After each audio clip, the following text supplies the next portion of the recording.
2024 के लोकसभा और विधानसभा चुनाव से पहले तमाम राजनीतिक दल हो, चाहे क्षेत्रीय हो या राष्ट्रीय स्तर के हो, वो अपनी सियासी ज़मीन को तैयार करने में लग गए हैं। इसी क्रम में भारतीय जनतंत्र मोर्चा, जिसकी पहचान सरयू राय से जुड़ी हुई है, वो भी अपनी चुनावी तैयारी को अंजाम देने रहे हैं। इस वक्त हमारे साथ सरयू राय जी खुद मौजूद हैं। सर, एक गंभीर विषय को आज बीजेपी ने अपने प्रेस प्रवक्ता के माध्यम से उठाया। वो ये कहना चाह रहे हैं कि जो ईडी के अधिकारी हैं, उनके जान को खतरा है, नक्सलियों के माध्यम से टारगेट किया जा रहा है, बड़े बड़े गैंगस्टर के माध्यम से थ्रेट किया जा रहा है। अब बहुत सारे अखबारों में ये बातें शाये हुई हैं। आपको लगता है इस तरह की बातें हो सकती हैं? अब मुझे भी आश्चर्य ही लग रहा है, मगर ईडी ने तय किया कि हम जेल में छापामारी करेंगे, तो ज़रूर कुछ ना कुछ इसमें है। और ये राजनीतिक मुद्दा नहीं है, ये हमारे पूरे समाज का मुद्दा है कि जेल का इस्तेमाल अपराधी अब इस रूप में करने लगे हैं कि गवाहों को तोड़ें, गवाहों को धमकाएं, जो जांच कर रहा है, जिसके पास सबूत है, उसको धमकी दें। तो ये तो इंतहा हो गया है, लिमिट क्रॉस कर गया है मुझे लगता है। और राज्य का जो जेल है, उस जेल में जो जेलर हैं, जेल सुपरिटेंडेंट हैं, जेल के जो डॉक्टर हैं और जेल में जो बड़ा बाबू है, ये चार लोगों के पास सारे रहस्य है। ईडी को चाहिए कि इन तक पहुँचे और इनसे रहस्य उगलवाए। तो सारे जो मोबाइल हैं जिनसे बात होती है, वो कहीं भी छुपा लिए जाते हैं, क्योंकि जब भी कोई छापा पड़ता है तो जो हमारी प्रक्रिया है न्यायिक, उसमें 3-4 घंटे का समय लग जाता है और तब तक कोर्ट से बातें पहुंच जाती हैं इन लोगों तक, जेल तक। मगर जो अखबारों में छपा है, अगर वो सच है, अगर सच नहीं हुआ तो ईडी जरूर खंडन करेगा। ये सच है तो मुझे नहीं लगता है कि यहाँ कानून का शासन है, कानून का शासन समाप्त हो गया है। अब आपके विषय पर आते हैं। 3 सीटों पर लोकसभा चुनाव लड़ने की बात अभी खुद मंच से कही गई है।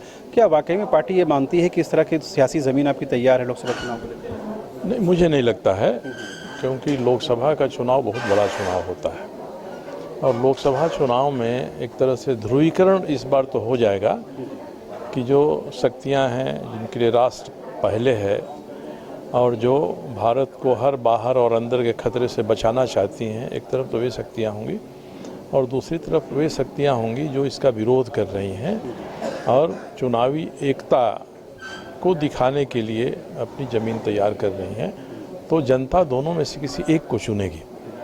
ऐसा नहीं कि जैसा आज इजराइल में हो रहा है, कल जाके भारत में भी होने लगे उस तरह का। तो ये सारे मुद्दे बनेंगे। वैसी हालत में कोई छोटी पार्टी जो 6 महीना साल भर पहले आकार ले रही है, वह ये कहे कि नहीं हम चुनाव में कोई बड़ा फ़र्क कर पाएंगे, तो ये सही नहीं है।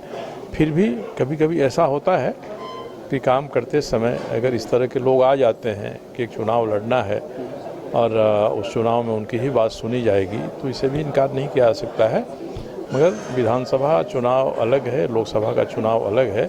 विधानसभा में हम जरूर बड़ा हस्तक्षेप करेंगे, मगर लोकसभा में अगर ऐसी कोई परिस्थिति अपवाद के स्वरूप बनती है, तभी इस तरह की बातें की जा सकती हैं। एक आखिरी सवाल है, क्या सरयू राय जी को हम 2024 के चुनाव, चाहे लोकसभा चुनाव हो, असेंबली चुनाव, उससे पहले कुछ रुख बदला वो देख सकते हैं? रुख बदलने का मतलब कि मैं भाजपा में चला जाऊंगा कि नहीं चला जाऊंगा। कोई ये नहीं पूछता है कि मैं दूसरा गठबंधन है उसमें भी जाकर चुनाव लड़ूंगा कि नहीं लड़ूंगा, क्योंकि मैं मानता हूं, खुलेआम भी कहता हूं कि हम लोग जब से बचपन से स्कूल में थे तब से हम लोगों ने जिस सरोकार के साथ बाद में राजनीति में कदम रखा और वह जो विचारधारा है, हम उस विचारधारा के साथ आज भी हैं। हम भाजपा में नहीं हैं, तो इसका मतलब ये नहीं है कि जो संघ परिवार की विचारधारा है मैं उसको गलत करार दूं। मैं मानता हूं मेरी विचारधारा वही है, राजनीति में रहना नहीं रहना अलग है, ये विचारधारा रहेगी। मगर ये तो दूर की कौड़ी है कि मैं भाजपा में चला जाऊं, भाजपा मुझे ले ले। सच्चाई ये है कि किसी भी स्तर पर कोई विश्वसनीय जिम्मेदार पहल इसके बारे में न मेरी तरफ से हुई है न भाजपा की तरफ से हुई है। आपने सुना, ये थे सरयू राय जी, जिन्होंने साफ तौर पर ये बताने की कोशिश की तो कि 2024 के चुनाव में और खासकर लोकसभा चुनाव में भारतीय जनतंत्र मोर्चा खुद किस्मत आजमाएगा इसकी गुंजाइश बहुत कम है। हालांकि जो असेंबली इलेक्शन है, विधानसभा चुनाव है, उसमें बड़ा हस्तक्षेप की बात उन्होंने कही है। साथ ही ये भी बताने की कोशिश की है कि आज भी उनकी विचारधारा वही संघ की है जो पहले थी। विचारधारा में कोई तब्दीली नहीं आई है, पार्टी भले बदल गई है। जहाँ तक बीजेपी में शामिल होने का सवाल है तो इसके लिए उन्होंने कहा ना तो उनके तरफ से ना तो बीजेपी की तरफ से कोई अब तक कोई बड़ी पहल की गई है।